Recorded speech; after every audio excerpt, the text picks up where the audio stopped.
everyone! Today I would like to share to you how I easily propagate cypress trees from cuttings. This is my cypress plant. It's 4 years old now, but I transplanted this from the pot about 2 years ago, and I'm going to take some cuttings here. This is one of those expensive plants, but if you like to try to plant this, you can grow it in your own without necessarily buying them. When taking cuttings, it is good to take it from a young tree that is younger than 10 years, but you can still take cuttings from the old trees. Find a new growing stem that has already some brown color in the lower part of the stem. Cypress is commonly propagated through semi-hardwood stem cuttings. Select a healthy branch and cut about 4 to 6 inches from the tip of the stem.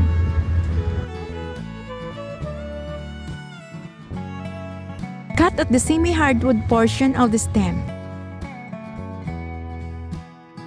It is the portion where it has brownish bark of the twig next to the green bark near the tip of the stem. Remove the leaves at the bottom of the cuttings and leave only a few on the top.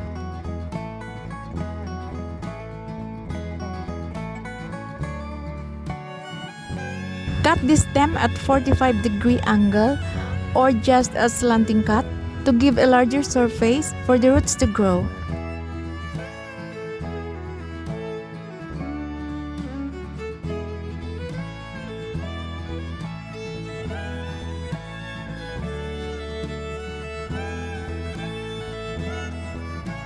Place the cuttings in water so it will not dry out until you can root them.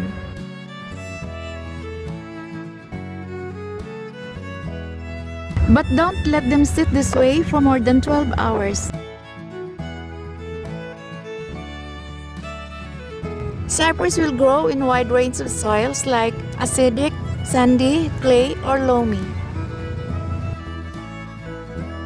For me, I use garden soil mixed with compost to make the soil rich, and I also use rice hulls to make the soil loose and well draining so that water can drain quickly and will not become soggy. This will make air spaces in the soil that is needed by the cuttings to grow and develop roots. Fill the small pots or bags that has some drainage holes with the soil mix.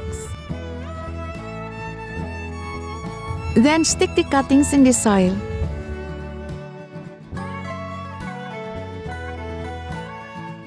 If you like, you can use a rooting agent to hasten the rooting process. But for me, I do not use any because I can easily grow it in a natural way. Now pack the soil around the cuttings so it is firmly placed upright, and make sure it will not move. But do not make the soil too compact. The plant needs air spaces in the soil so that the roots will come out. If it's too compact, it might not do well. Sometimes it naturally dies, so you can stick many cuttings or at least 3 cuttings in a starter pot. After planting, water it thoroughly so that water settles around the cutting. It may take 2 months or longer for a cypress plant to develop roots naturally.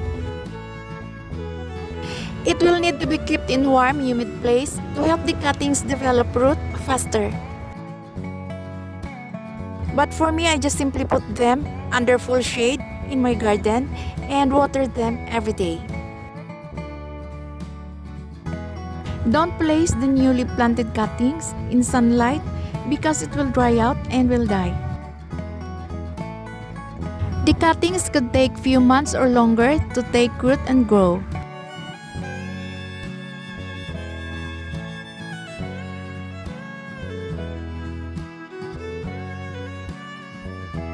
The sign that it has already grown is when you see new leaves at the tip or some roots appear at the drainage holes.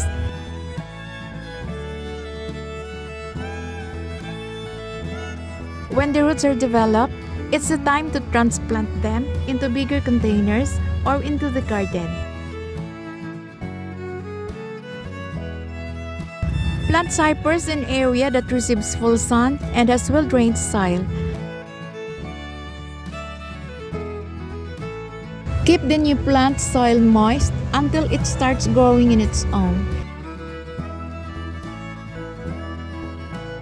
Cypress grow best in full sun, at least 8 hours every day. They do not require a nutrient-rich soil.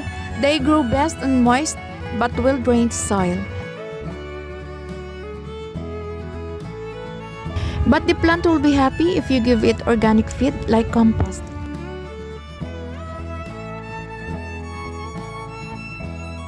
And if you like, you may also fertilize it with a balanced fertilizer once every year.